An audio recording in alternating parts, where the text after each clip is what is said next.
Okay, welcome back to Full Self-Driving Beta Testing. I just got done recording my cautionary video to new beta testers as far as the seriousness of testing goes. And I'm pulling out of the AutoZone parking lot, and I have another kind of pseudo-random destination set that's going to require us to try to get across this traffic here. That is currently the biggest limitation, and it presents the biggest challenge to Full Self-Driving. So we'll see if we can get out here. I'm not going to talk too much beyond what I already said about supervision and stuff, but just know that crossing across, uncontrolled traffic like this is a very big challenge. Like right now, we have a lot of traffic coming from the left, and so right now I have my foot hovering the brake, and I have my hand firmly on the steering wheel. My other hand, if you can't see it. So it's going to be clear from the left, but of course now the right is not clear. As a human, I would go now. I could give it gas, but hey, okay, come on, do it. Nope. See, and that's interesting because it, right as I said now, what did it do? It started to go. It just wasn't confident enough to commit. So that's really encouraging to me to see that behavior, because I've seen that a lot where I always say, hey, I would go right now. And then really within less than half to a quarter second, it signals intent of some sort without actually, like right now, okay, I'm actually going to reverse on that. Okay, reverse, there we go.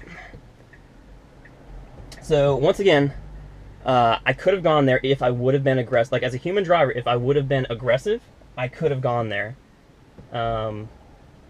It started going the moment I said I could go now, if you rewind that, right? So it's clear, totally clear to the left. The right is absolutely not clear.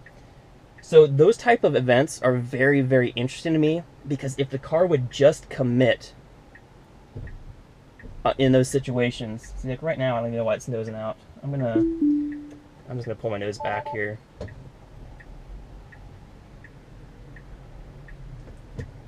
So it's very weird, but it does give me kind of hope that this is a real deal, because that was 2 times in a row. This video is not edited. 2 times in a row where it started going the moment I said I would go now.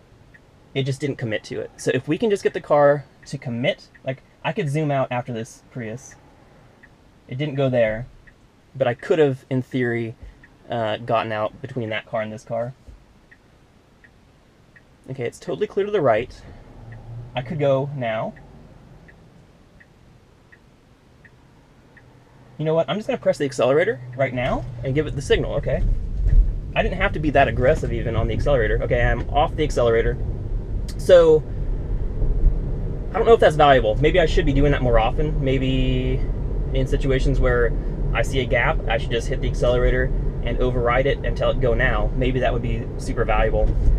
But there were, probably 4 to 5 gaps there that I could have taken. So the car really just needs to be more aggressive. I think it's doing a decent job, from what I've kind of noticed, of identifying these gaps. It's just not being assertive enough and aggressive enough to take those gaps. And I understand you want the car to be safe. You don't want to scare other drivers. You don't want to scare the passengers. And when you don't have control, it might seem like, hey, that was really close. Whereas if you're actually driving yourself, no big deal. You hit the accelerator, you go, and you're on your way.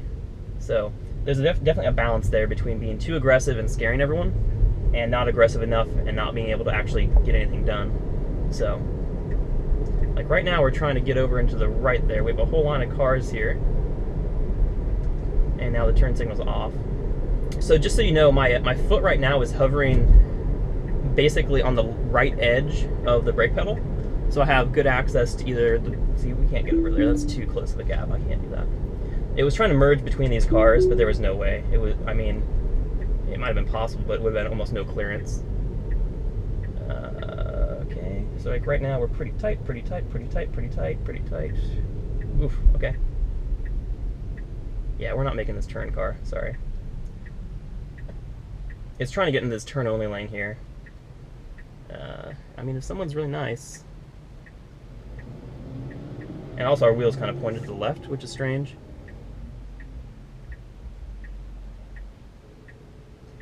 And see, the cars beside me are creeping up.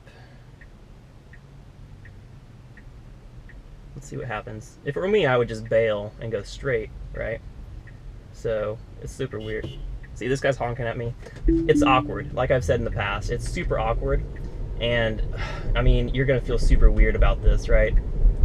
And I left my blinker on too. It's gonna make you feel super awkward a lot. Because I mean, as a human, you have other senses, you know, that guy honked, you hear that, you know, or I mean, obviously you wouldn't even be in that situation in the first place. Just be prepared to, you know, feel super awkward in a lot of situations. This is not a social car. This is a robot on wheels, right? This car has no feelings, no empathy, no ability to read the social cues from other drivers. It's gonna be weird, right? It's a robot in a human world. So we'll see how that develops. I mean, you know, the people who talk the big talk will tell you that neural networks can pick up on a lot of this, you know, nonverbal human language type stuff. Maybe that's true, I don't know. But yeah, it's gonna be awkward, and other drivers are gonna feel really, you know, strange about these cars. Okay, so like right now, we're pulled back from the stop line a little bit. It's creeping by itself, and I can tell it's clear to the left. That guy's turning, you can't see him. This guy's going straight, nope, he's turning. Now it's clear. And we go slowly, but we go, okay. There are no interventions there. There's just so many comments to have about this, and really the best thing I can say is when you get the beta, be extremely careful, and you're gonna learn, just like I've learned, its limitations, its potential, what it does well, what it doesn't do so well, and you're gonna be, like right now it's slowing down a little bit too much, like we should go, right? You'll learn these things. The best advice I have is be hyper vigilant, don't let your guard down, and be prepared to intervene via either steering wheel disengagement, brake pedal, accelerator override, or just up on the stalk to get rid of it all, right? Be prepared at all times, and you're going to be able to operate this safely. Yeah, it's super exciting. I love this. This is the ultimate toy. I mean, they're charging $10,000 for it, which, you know, it sounds like a lot, and it is a lot, but there's nothing like this out there. Like, if you have the money to spend on it, there's absolutely nothing like having a car that can, you know, steer itself on city streets. I have to be careful. It's not autonomous, right? This isn't the robo-taxi you call up on your app and have it come pick you up. But, I mean, it's doing this stuff, right? This works. It's just not perfect, and it's going to get better. And I set my pin here. I disengaged because, oops, actually I didn't, see, I thought I disengaged. Yeah, the nav data didn't take us in the parking lot, so I just disengaged.